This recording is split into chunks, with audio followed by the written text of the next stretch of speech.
This is americasdemocrats.org, the weekly netcast for stand-up Democrats. I'm your host, Jim Cuddy.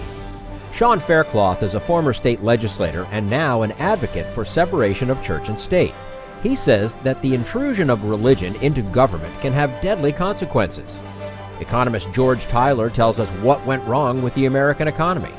One short answer, he says, is stock options. And Bill Press talks with Danny Cantor of the Democratic Governors Association about how the Virginia race could be a bellwether for Democratic gains next year. Are you tired of Tea Party Republicans and Rush Limbaugh dominating the airwaves? Do you want the facts you won't get on Fox or even on CNN? Then stay tuned. Our sponsor, 21st Century Democrats, works hard to get everyday Democrats involved in returning our party to its roots and to success at the ballot box. Sit back and listen, then stand up and fight. And follow 21st Century Democrats on Facebook for all the latest progressive news. We're glad you can join us. Washington, Adams, and Jefferson could not be elected president today because they didn't profess a belief in God, says secularist Sean Faircloth. And, says the former state legislator, religion intrusion into policy can cause the death of children. And joining us now on americasdemocrats.org, the weekly netcast for stand-up Democrats, Sean Faircloth is Director of Strategy and Policy for the Richard Dawkins Foundation for Reason and Science, an advocate of separation of church and state. A former member of the Maine state legislature, Faircloth is the author of a book called Attack of the Theocrats, How the Religious Right Harms Us All and What We Can Do About It. Sean Faircloth, thank you so much for joining us today on americasdemocrats.org. Great being with you. Now, the United States is not officially a theocracy, but doesn't it seem like one much of the time? Yes. I write a chapter in my book called The Fundamentalist 50, which I like the alliteration of Fundamentalist 50, but actually it's about sitting members of Congress, and I could have written a Fundamentalist 150. There is no time, as I document in American history, where you have more high elected officials who advocate bias for religion in law, exactly the thing that Jefferson and Madison worked to prevent. So, yeah, it's a dramatic, unfortunate time in the history of this country. Now, you seem to support not atheism, but secularism. What's the difference? Well, people who are not religious should be included in American society. Last I checked, Brad Pitt is a reasonably popular guy, not religious. George Clooney, reasonably popular guy, not religious. Warren Buffett, not religious. Bill Gates, not religious. A lot of prominent and very admired people are not religious. They should be included in the discussion. Certainly, extreme right fundamentalism is way overrepresented in terms of their proportion of the American population in the U.S. Congress, whereas people like Buffett and Gates and Brad Pitt and so forth, they are not represented. And there shouldn't be any quota system, but just as it would be wrong to say, well, we don't happen to have women in Congress, or we don't happen to have black people in Congress, which unfortunately was the case for many years, it's similarly problematic to say a whole viewpoint is not included.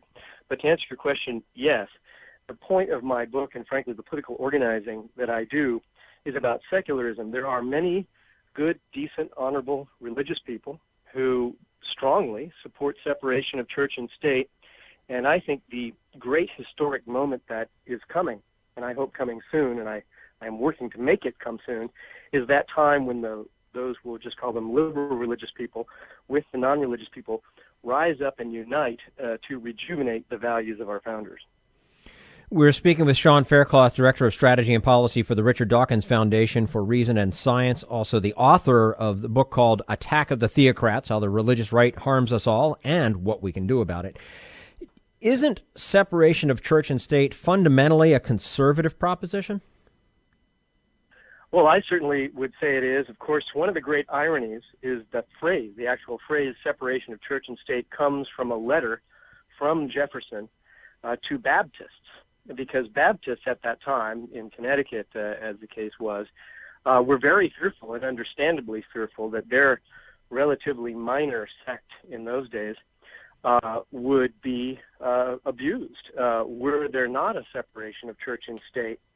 So it's kind of an irony now that many in the Baptist denomination nowadays are some of those not all, but some of those who, really push for the unity of church and state.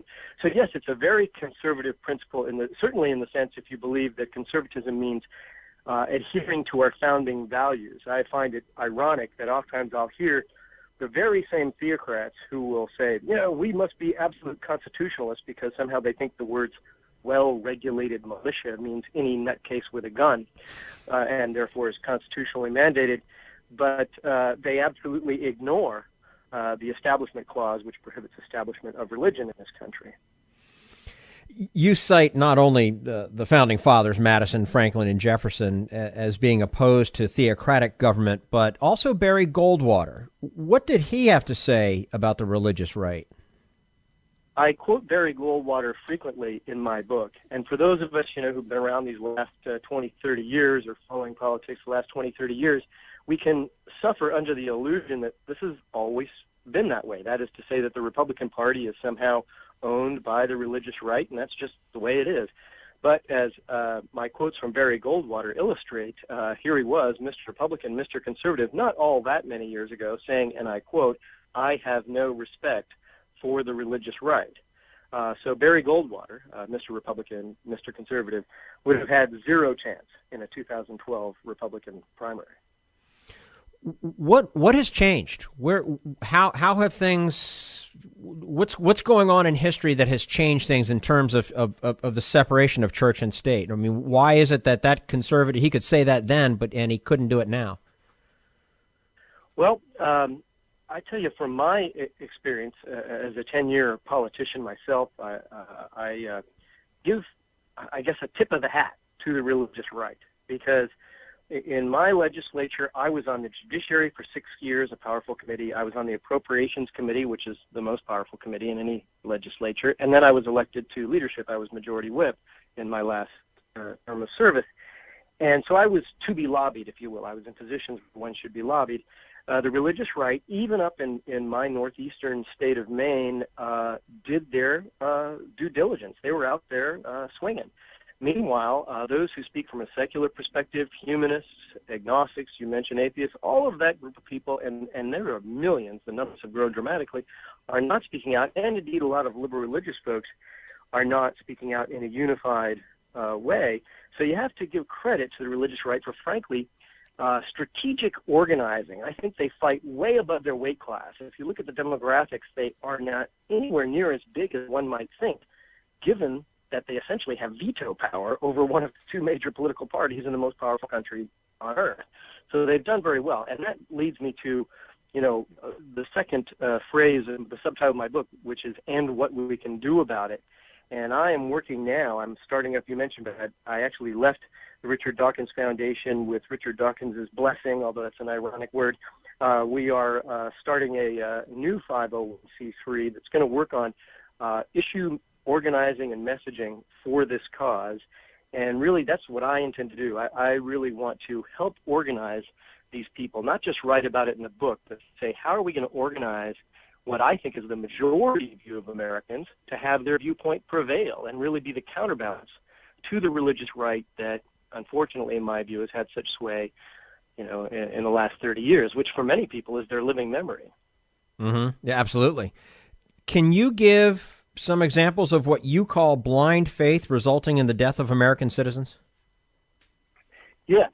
One of the ironies, and I hope my book can help address this, is I try to make the book an easy toolkit, if you will, for folks like your listeners to illustrate the problem. Because frankly, I disagree with a lot of atheists to some extent, where I'll see them say, we're against the cross on the hill on public land, or we're against the Ten Commandments in the town square. Now, don't get me wrong. As an attorney, I'm an attorney and used to serve as an assistant attorney general in my home state. So if I were a judge and that came before me, I would strike down having religious symbolism on public land.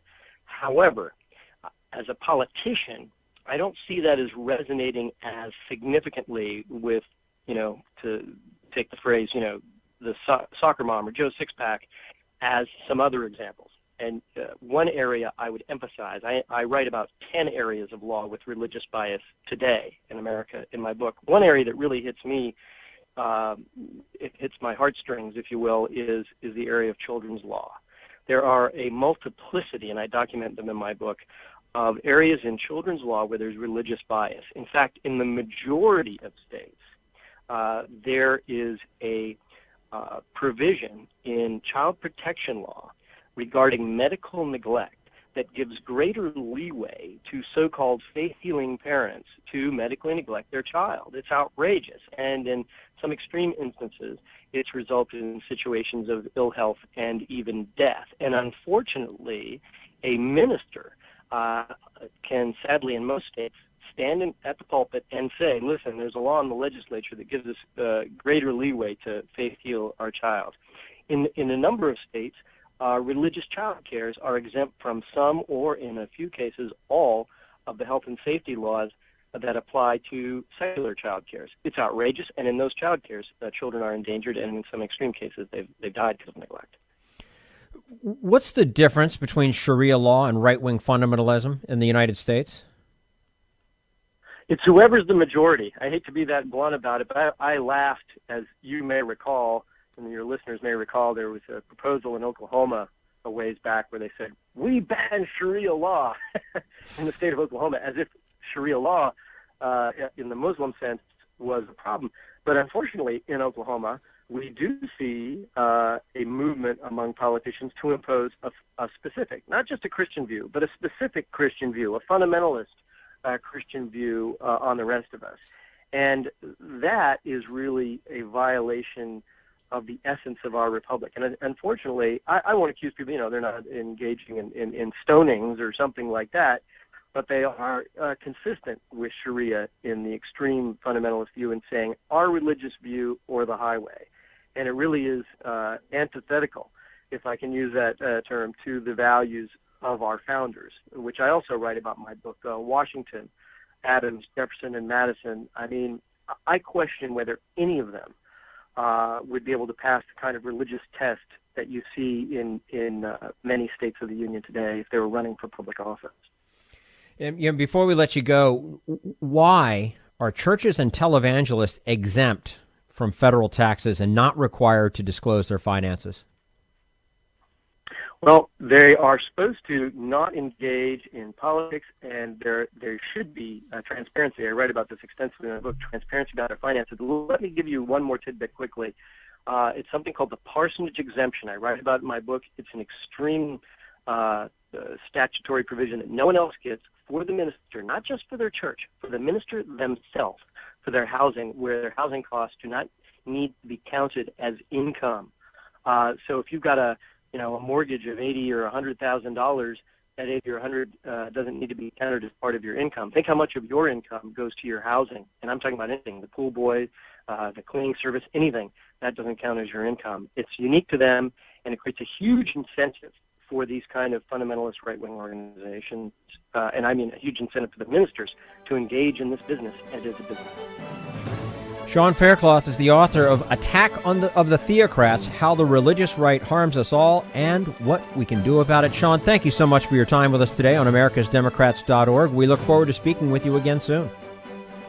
Great talking to you.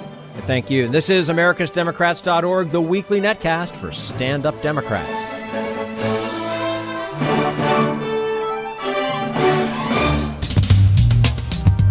We want you to sit back and listen, but we need you to stand up and fight. Do you want to get involved and help get our party back to its roots and to success at the ballot box? You can make your contribution to Democrats for America's Future and help us keep this show going and to elect Democrats who will stand up for democratic principles. Go to americasdemocrats.org and click on Donate at the top of the page. This is americasdemocrats.org, the weekly netcast for Stand Up Democrats. Former World Bank economist George Tyler has written a book asking what went wrong with the economy.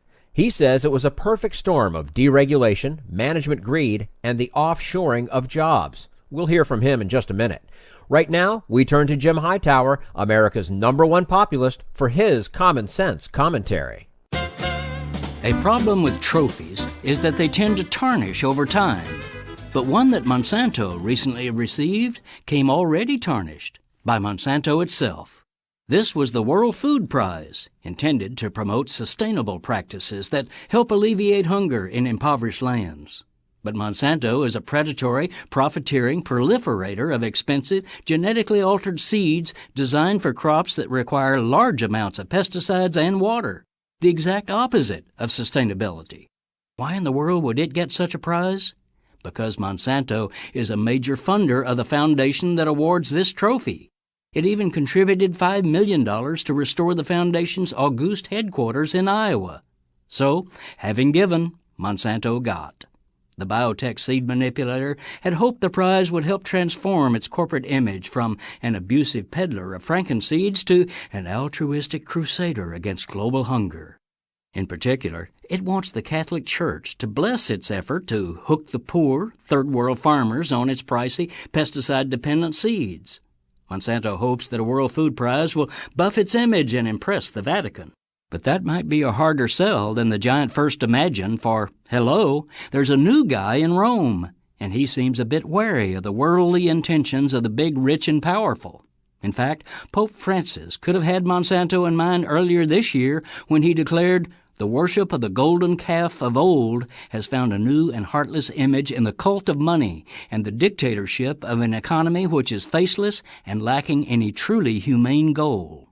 This is Jim Hightower saying, ironically, the only one getting an image makeover was the foundation, which has rather grandly tried to label its award the Nobel Prize for Agriculture.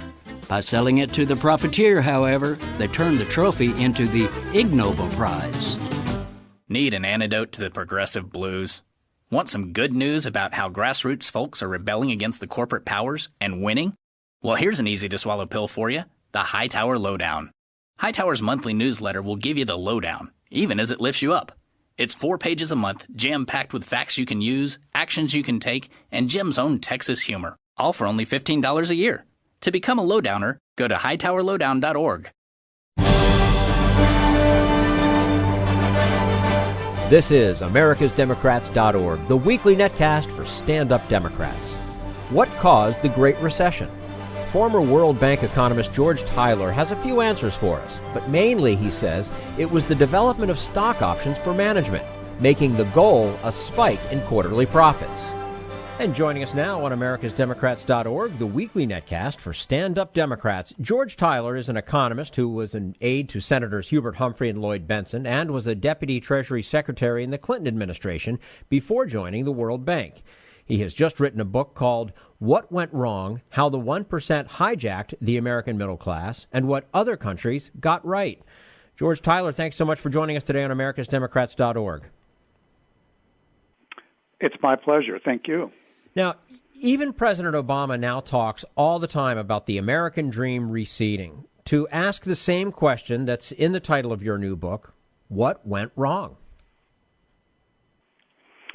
Well, the central problem is that Americans began around the Reagan administration to cease to be paid for their rising productivity. Productivity kept going up, but wages went flat. And when you include the rising cost of necessities like health care, college, real incomes for families have, on average, declined or certainly no better than stayed stagnant. Then the recession hit, and the typical American today not only earns no more than his or her father or mother did 30 years ago, but family wealth is back at 1983 levels also. That translates into an entire generation of toil and savings wasted. In addition, retirements are less secure, jobs are less secure. That's the sobering record of Reaganomics. I think America can do better, and my book explains that we need to look abroad for lessons on how other rich democracies, who we now have learned have leapfrogged us economically, have succeeded where we failed. What happened is that Washington, beginning in 1981, began to disassemble the institutions responsible for creating the post-war years through the 1970s of the greatest middle class in history. Institutions supporting rising wages like rising minimum wages, good public schools, employers who viewed employees and profits as equally important, labor unions, jobs at home rather than overseas, and regulations that enabled employees to organize and attain higher wages, all those important institutions were unraveled. That was the essence of Reaganomics. Shareholder capitalism came to replace stakeholder capitalism. Windfall CEO compensation derived from rising profits took priority over everything else, and CEOs became willing and more importantly able, thanks to stock options, to compress wages, to export jobs, to cut R&D and investment. In the post-war years, until the 1970s, Americans became convinced that we were special, that the normal rules of greed didn't apply to us. A fortuitous set of circumstances in the 50s through the 70s created that large middle class. That changed with the switch in attitudes in corporate executive suites, with executives focusing mostly on boosting next quarter's earnings in order to earn stock option rewards. Adam Smith warned against greed, arguing that government needed to regulate the economy to channel greed. What would you recommend to policymakers to restore the middle class and the entire economy? Well, the only proven pathway to restore the middle class is to follow the tried and true prescriptions from other rich democracies like Australia and Germany. That means going back to what worked in the U.S. during the post-war era, but to do so by creating institutions to ensure that the gains from productivity growth are enjoyed by everyone, not just the 1%. These other nations have figured out how to grow prosperity broadly, how to ensure that employees and employers share the gains from growth as determined by productivity, and how to maximize the gains from a vibrant and free world trade regime, how to upskill their workforces to keep them competitive in the global economy, and how to run companies that are better prepared than U.S. ones are for the challenges of the future. Investment in productivity growth is higher in Northern Europe and has been for 30 years. Wages are higher there too, despite taking an average of 6 weeks off. That's why those nations now have the same level of productivity on the factory floor as the U.S. They've overtaken us. So we have a choice. The same choice facing Franklin Roosevelt when he confronted the Great Depression. Either do nothing or look around for ideas from elsewhere that seem to be working. That's why we adopted Social Security, minimum wages, and other policies from Australia and Europe in the 1930s. And we can solve today's problems in the same fashion, looking around at other nations to see what's working better there. If we don't choose these successful models from abroad, the future will be no different for the millennials and Generation X as it's been for their parents, the baby boomers. Without change, we're stuck in an economic system where the gains from growth flow upward, and will continue to do so until voters decide otherwise. The problem isn't that solutions don't exist. The problem is that they require major changes that the 1% will vigorously oppose. They've come to view their monopoly on the gains from growth as something akin to an entitlement. And they have a political system where money is determinate, and they have it. Moreover, they seem unbothered by the slow economic growth we have today. Not that it matters to most families, because they don't see any of the gains from growth anyway, because their real wages are stagnant. You date the period of the greatest ever growth in the economy as lasting from 1946 to 1972. That coincides with the maturing of the first baby boomers. Is there a connection? Well, not really. The conditions for a prosperous economy where wages rose with productivity gains was in place after World War II. And that is what produced the great middle class. That points up what can happen in the future if we do institute reforms. We can reproduce that golden age again for the millennials if we adopt these examples and the lessons from Australia and Germany. Conservative voices, like the Wall Street Journal editorial page, argue that progressives only want to spread the wealth, not create new wealth. So what's the answer to that? Well, that's a rather disingenuous argument for folks like that to make. Compared to how income was distributed back in the 1980s when President Reagan took office, Reaganomics has produced a gargantuan income redistribution every year of $750 billion away from wages and salaries to corporate profits and to the one percenters. The share of GDP going to wages and salaries has fallen about 5 percentage points since then, while the share going to corporate profits has risen by more than that. That's an enormous income redistribution. It's comparable in volume each year to 3/4 of the amount that OPEC earns from its global energy sales. That's an enormous income redistribution. Another way to look at this is that productivity rises pretty slowly year after year. In the past, the benefits of that growth went to those responsible for the growth, with both wages and profits rising. But under Reaganomics, that changed. The gains from rising productivity has gone mostly to the 1%, just to employers rather than to everyone else responsible also for that growth, particularly employees. That's not how things worked out in the U.S. in the post-war era, and it's not how it works today in the rich democracies overseas.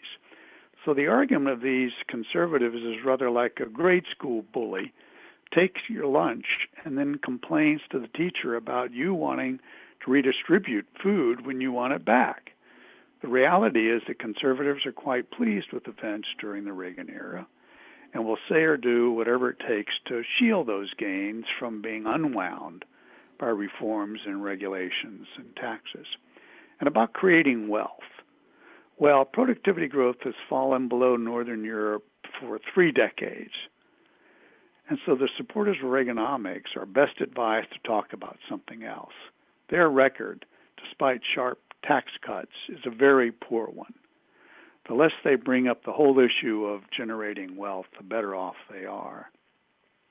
What we need to do is to take steps to boost productivity growth in order to generate faster growth and new wealth creation, while also making certain that the gains from that better productivity growth are broadcasted widely.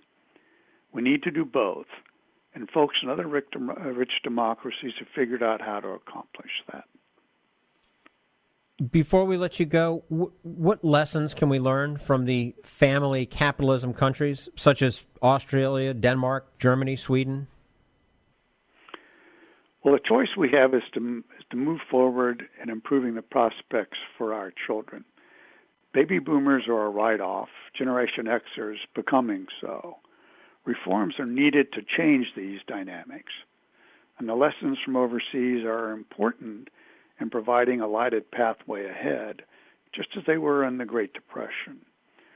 Reforms on how wages are set by adopting the Australian wage mechanism, and reforms how corporations are governed to boost job creation at home, wage growth, and to make U.S. firms better able to survive the rigors of global competition are needed. U.S. management has become better in recent decades at dodging taxes and exporting high-value jobs than in doing the grunt work of raising productivity year in and year out. Those lessons include job upskilling by employers. Back before the era of globalization, the U.S. had a workforce that was more skilled based on international studies than many European economies like France. But after 2 decades of Reaganomics, that's no longer true. The workforces in every Northern European nation are now more skilled than the U.S. workforce. It isn't that U.S. employees have slacked off and not taken training and become more educated. They have.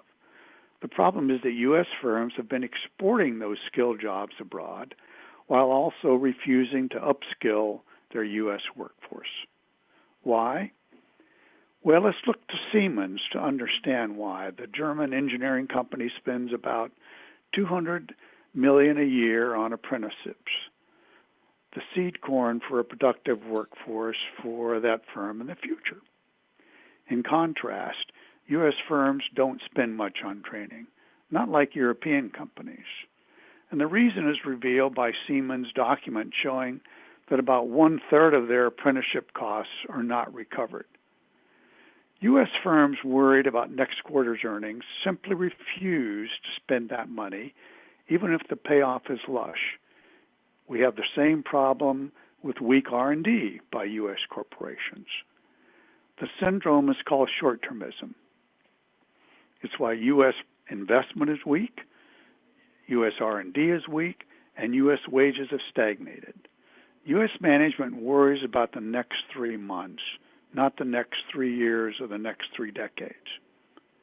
Adam Smith wrote about this precise problem in describing how the East India officials of the 18th century in India mismanaged business, lining their own pockets at the expense of the company. They were capable folks, just facing the wrong incentive structure. The U.S. has the same problem today. Very capable management that faces the wrong incentive structure. Their boards of directors allow them to focus on next quarter's earnings, not the long term. Changing the board composition is the only proven way to end short-termism and all of the other problems, including stagnant wages, that follow. Okay. George Tyler, economist, and the author of What Went Wrong, How the 1% Hijacked the American Middle Class and What Other Countries Got Right. George, thank you so much for your time with us today on americasdemocrats.org. We look forward to speaking with you again soon. Thank you very much. And this is americasdemocrats.org, the weekly netcast for stand-up Democrats.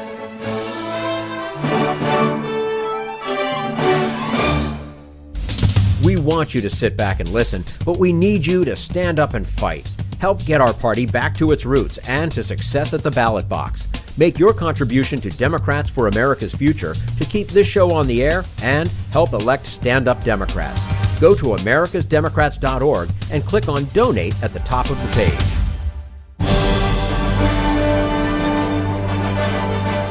This is americasdemocrats.org, the weekly netcast for stand-up Democrats. And now Bill Press and his guest, Danny Cantor of the Democratic Governors Association. Hey, so, Danny, we have a big governor's race coming up in Virginia I want to talk to you about, one in New Jersey as well. But first, don't we underrate the importance of governor's races? Well, I think we absolutely do. And if you look at the Obamacare fight, I think you see exactly why. I mean, Mitt Romney, we've discussed this, his agenda both on social policy and economic policy was rejected last year. Immediately after the election, Republican governors across the country sought to systematically, state by state, implement the agenda, be it on tax policy, cutting high-end taxes and paying for it by cutting schools and raising sales taxes and other taxes that disproportionately hit the middle class. They've started mandating ultrasound for women considering abortion, 20-week abortion ban, suppressing voters' rights, harassing climate scientists. I mean, this is the agenda of the National Republican Party, and it's happening state by state, which is why we got to win these elections. Yeah, and I mean, I find as an activist myself that we tend to, we're so excited, and big contributors, donors, be involved in a presidential campaign because that's like really, really exciting, or a U.S. Senate race, even races for Congress, and tend not to put so much focus on governors and on state legislators. Sure.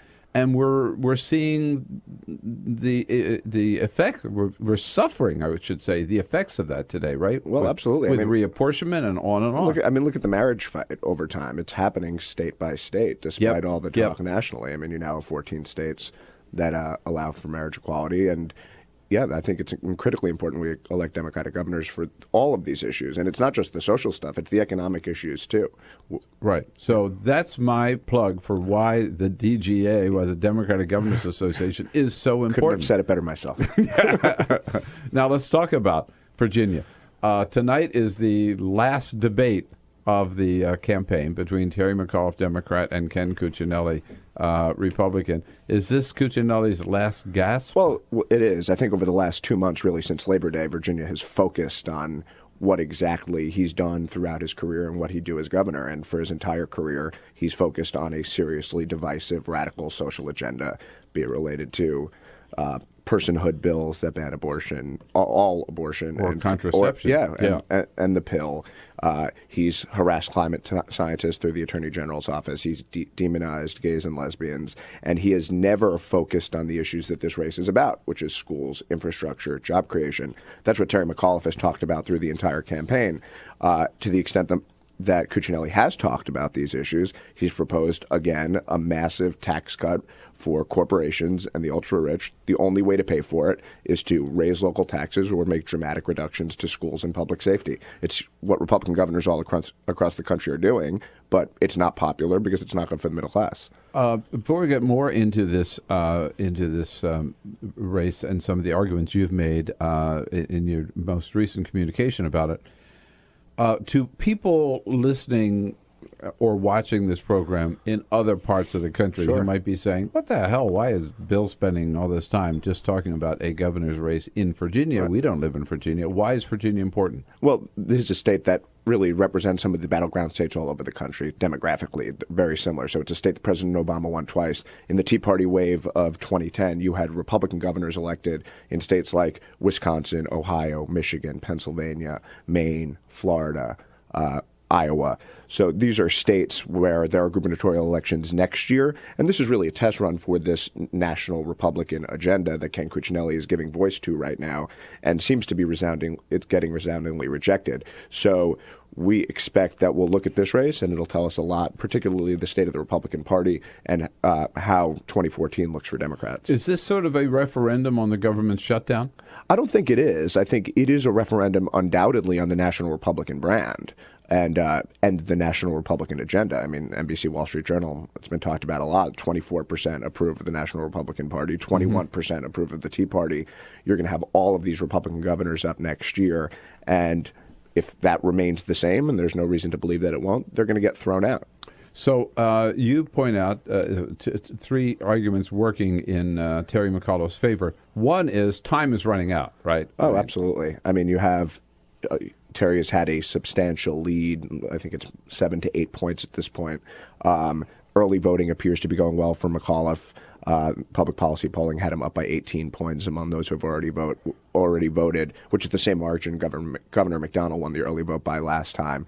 And Cuccinelli's running out of resources, it would appear. He's not up on TV in the Washington, D.C. media market, which is critical for him communicating with moderates and women, where he's really suffering. So I think he needs a big game changer tonight. I can't imagine how he gets it. What we know is that he'll come out with really a kitchen sink of attacks. Well, but yeah, that's your second part. It's just to say on the spots. Living in Washington, D.C., the spots run here for Northern Virginia. Yep. I haven't seen a Cuccinelli spot in weeks. There was some early on. Look, this is what happened with a campaign that is struggling. I think he's struggled with resources because I think his message is not resonating with voters, and it becomes a self-fulfilling prophecy where people are not going to invest in a candidate who is not doing well because of his radical agenda. What can we expect from the kitchen sink approach? Oh, I mean, he's attacked Terry on everything. He's lurched from message to message here over the last few months. He's made a false claim about Terry's tax plan, that it'll raise taxes. He's attacked his business record. So I don't think there's any lengths to which Cuccinelli won't go to try to win this. And I don't think, he'll say whatever it takes, I think, yes, true or not. But don't Terry McAuliffe had better not, relax yet, because it was reported, I saw yesterday, that the knight on a white horse is coming in to save Ken Cuccinelli. Rick Santorum. Yeah, Rick Santorum coming in to save the day. This is after right in the middle of the shutdown that Cuccinelli appeared with Ted Cruz. He campaigned with Mike Huckabee at Liberty University last week. He's got Rand Paul coming on Monday.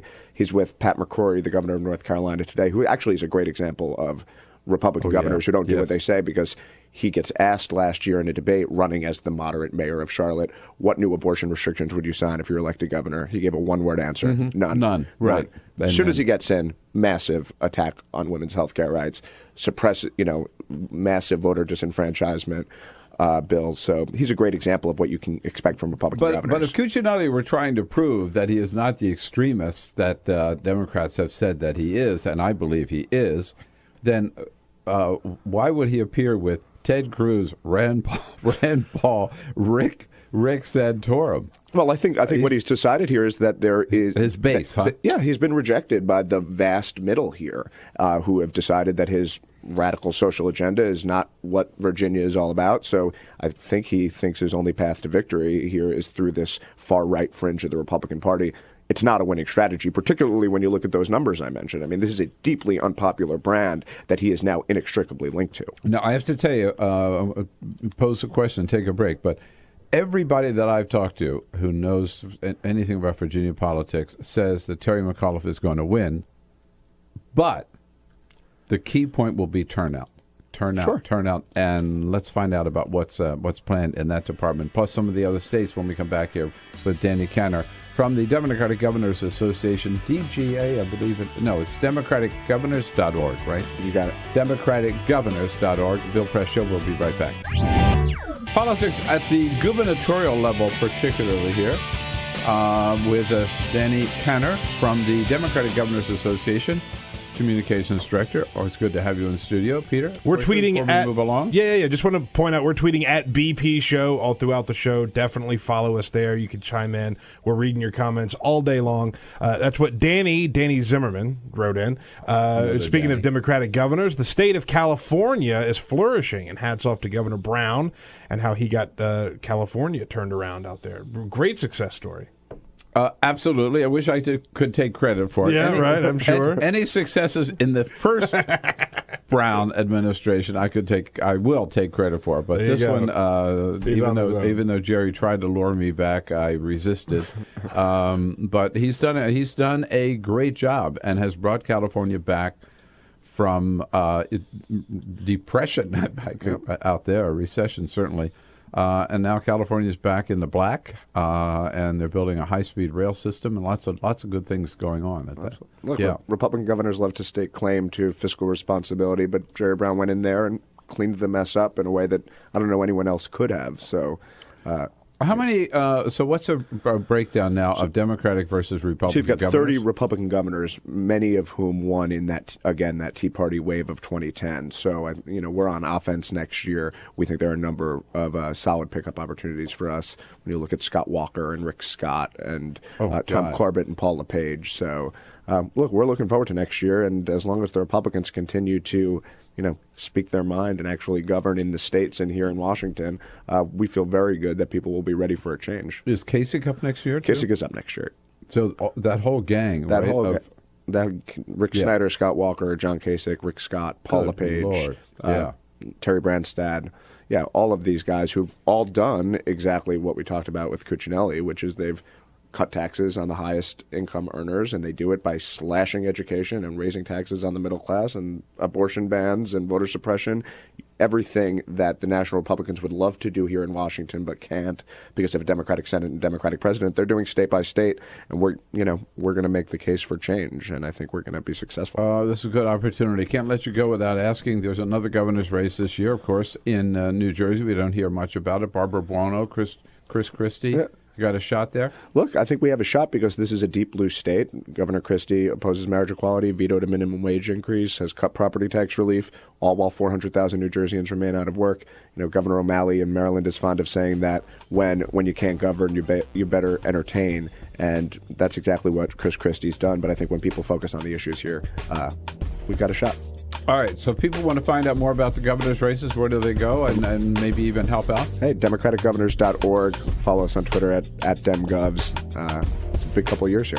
All right, you got it. Danny, thanks for being there, man. Thanks for getting a good fight where it really, really counts. I appreciate you coming in. Thanks for having me. That's all for americasdemocrats.org. Thank you to all who made today's show possible. Sean Faircloth, George Tyler, and the entire Bill Press team.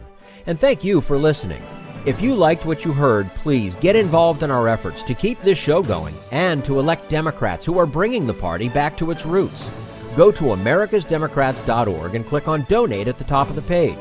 And be sure to find 21st Century Democrats on Facebook.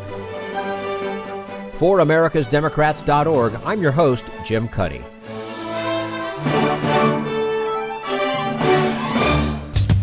We want you to sit back and listen, but we need you to stand up and fight. Join us. Support the show and help elect Democrats who will stand up for democratic principles with your contribution today.